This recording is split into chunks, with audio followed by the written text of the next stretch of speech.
I'm not really sure how to follow Luke's story there. That was pretty amazing. So my story actually took place on the way to my destination. Last year, 2011, I went to North Korea to play in a golf tournament. It's actually, as far as I know, the first international sports event of any kind in North Korea.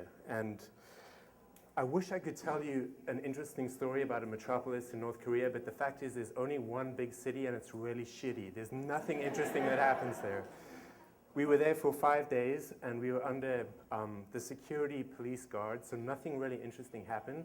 But I was in China for a week before North Korea, and I have a lot of interesting stories about China. Is anyone here from China?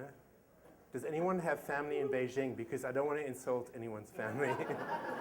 So I was in Beijing for my first 3 nights in China, and I was fresh off the plane, and I was standing in Tiananmen Square watching the Chinese military police lower the flag. And it was quite an amazing scene. And these two Chinese girls came up to me. They were in their late 20s, and they seemed really nice, and they asked if they could practice their English with me. So I thought, well, sure, you know. They said they were learning English at school and they wanted to practice their English. So about 20 minutes later, we were, chatting about, they were telling me about life in what they said was northeastern China.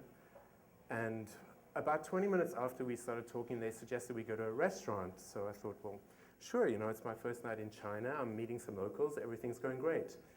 So we went to a restaurant which turned out to be a very, very bad mistake. It was a dodgy restaurant to start off with, which was not a good sign. It was a 5-course meal, and one of the courses was a watery soup with fish heads in it, which I cannot recommend. So during the meal, this young 14-year-old girl came in and did a tea ceremony, which was quite beautiful, actually. It was one of the best things that happened to me that day. So after the meal, they brought the check, and I graciously offered to pay for the check, being the foreigner, and I thought, sure, it's not going to be very expensive. It's Beijing, after all. And so I looked at the check, and I thought to myself, this really looks like a $350 check. But this is my first night in China. Obviously, I have the exchange rate wrong.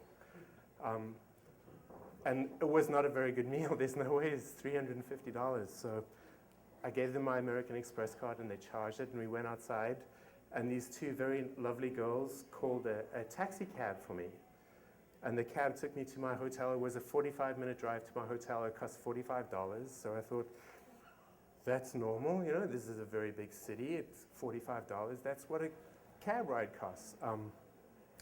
So I went up to my room, and I actually saw this post on Facebook last week. I posted on Facebook that I'm in Beijing. I'm having the best time. The Chinese are very, very friendly.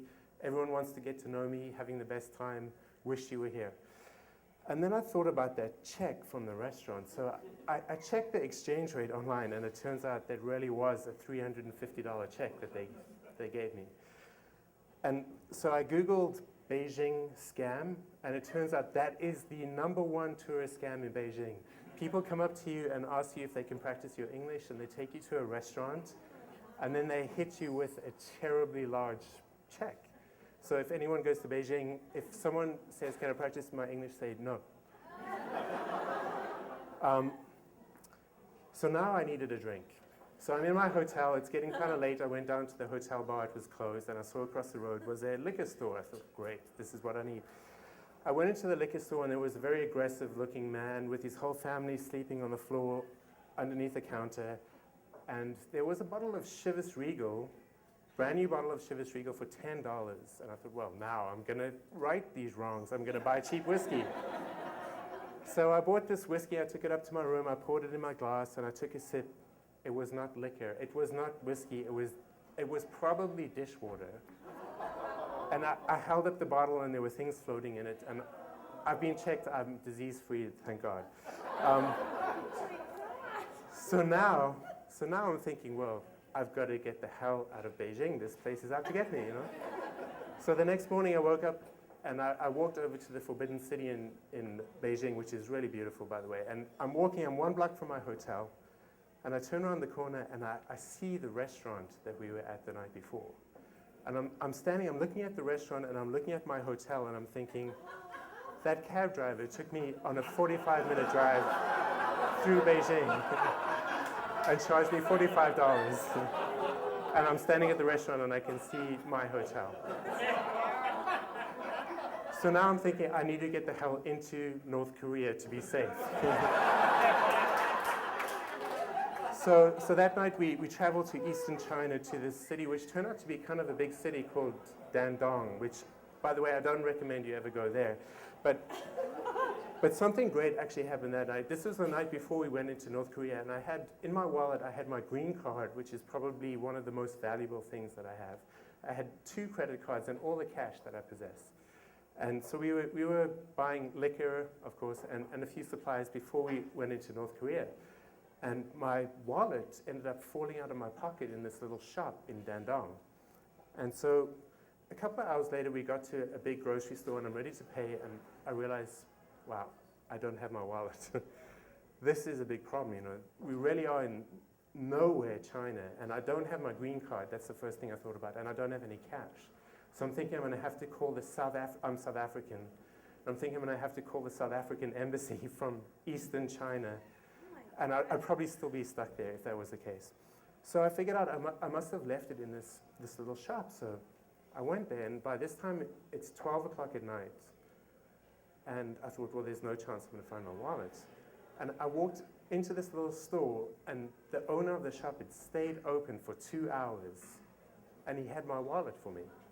And he gave me my wallet, and I tried to give him the money out of my wallet, and he wouldn't take it.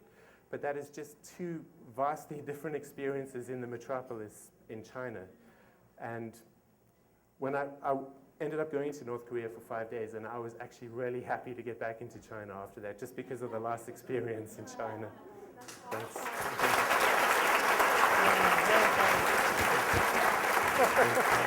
Thanks.